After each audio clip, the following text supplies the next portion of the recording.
नमस्कार, मैं हूं पूनम आपके साथ। आप देख रहे हैं न्यूज़ 24 बुलेटिन। हम आपको नेपाल के उस बड़े संकट की तस्वीर दिखाने जा रहे हैं जिसकी कल्पना शायद किसी ने सपने में भी नहीं की होगी, जो कि है रूह कपाने वाला, बेहद डरावना। जी हां, नेपाल में जो आग भड़की है उसकी जड़ सिर्फ सोशल मीडिया बैन नहीं है, बल्कि भ्रष्टाचार, भाई भतीजावाद और सरकार की नाकाम आर्थिक नीतियां हैं। प्रधानमंत्री ओली सरकार ने सोचा कि सोशल मीडिया बैन लगाकर हालात काबू कर लेंगी, लेकिन ये उनकी सबसे बड़ी भूल साबित हुई। सोशल मीडिया पर उठी चिंगारी सड़क पर खून और आगजनी में बदल गई। 24 घंटे के भीतर हालात ऐसे बिगड़े कि प्रधानमंत्री ओली को हेलीकॉप्टर से भागना पड़ा और आखिरकार इस्तीफा देना पड़ा।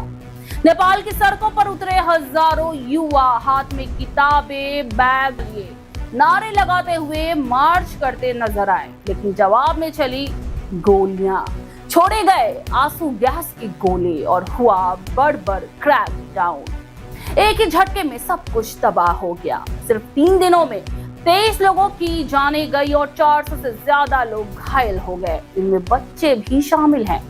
ये दिन नेपाल के इतिहास में काले अध्याय की तरह दर्ज हो गया है।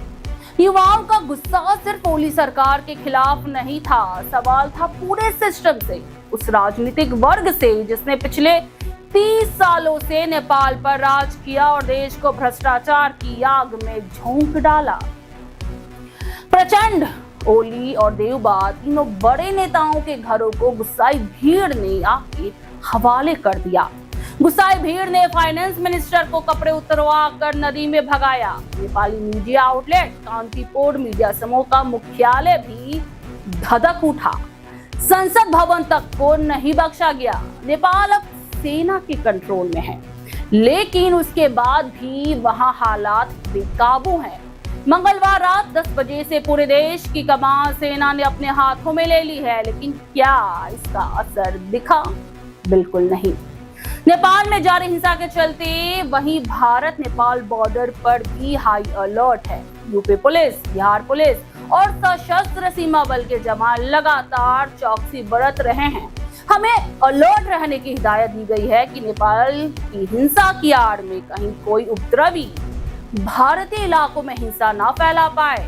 और एक अहम जानकारी उन सभी भारतीयों के लिए है जो नेपाल में फंसे हुए हैं। भारतीय दूतावास ने एक ईमेल आईडी जारी की है ताकि भारतीय नागरिक सीधे अधिकारियों से संपर्क कर मदद मांग सके।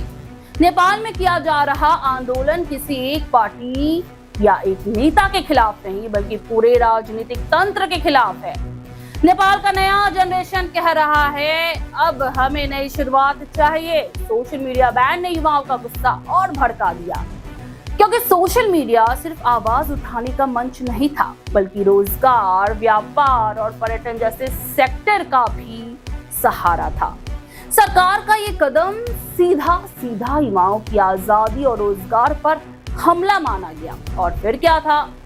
हम नेपाल नामक संगठन ने विरोध की चिंगारी को आंदोलन में बदल दिया और देखते ही देखते पूरा देश सड़कों पर उतर आया। नेपाल की राजधानी काठमांडू से लेकर पोखरा और चितवन तक युवाओं की आवाज गूंजने लगी और सरकार पूरी तरह हिल गई। लगातार मंत्री इस्तीफा देते रहे, सोशल मीडिया बैन हटाया गया, लेकिन तब तक बहुत देर हो चुकी थी। गुस्से की आग प्रधानमंत्री ओली को सत्ता से बाहर ले गई। वहीं प्रधानमंत्री पद के दावेदारों में एक नाम चर्चा में है, जो कोई राजनेता नहीं बल्कि एक रैपर और काठमांडू के मेयर है, जिनका नाम है बलेन्द्र शाह, जिन्हें लोग प्यार से बले दाइया, बड़ा भाई कहते हैं, जो नेपाल में बेहद लोकप्रिय है। मगर सवाल ये है कि क्या वो संभालेंगे नेपाल की कमान? अब सवाल यह भी है कि क्या नेपाल श्रीलंका और बांग्लादेश की तरह गहरे आर्थिक और राजनीतिक संकट में धंस रहा है, या फिर ये आंदोलन नेपाल को एक नए रास्ते की ओर ले जाएगा? नेपाल के सामने एक ऐतिहासिक मौका है। पारदर्शी राजनीति, भ्रष्टाचार पर लगाम और नई पीढ़ी को नेतृत्व देने का। लेकिन क्या सत्ता से चिपके नेता ये मौका गवा देंगे? नेपाल की सड़कों पर उठी आवाज साफ कह रही है, अब बदलाव संभव है। सवाल सिर्फ इतना है कि ये बदलाव शांति से आएगा या हिंसा और खून खराबे के रास्ते से। तो ये थी नेपाल के मौजूदा हालात की पूरी कहानी। छोटा सा कदम और उसके इतने भयावह परिणाम। क्या नेपाल इस आग से उबर पाएगा? क्या वहां लोकतंत्र फिर से स्थापित होगा? इन सवालों के जवाब भविष्य के गर्भ में छिपे हैं। खैर, आपको इस बारे में क्या लगता है? हमें आपकी राय जरूर शेयर कीजिए और देखते रहिए आपका पसंदीदा चैनल।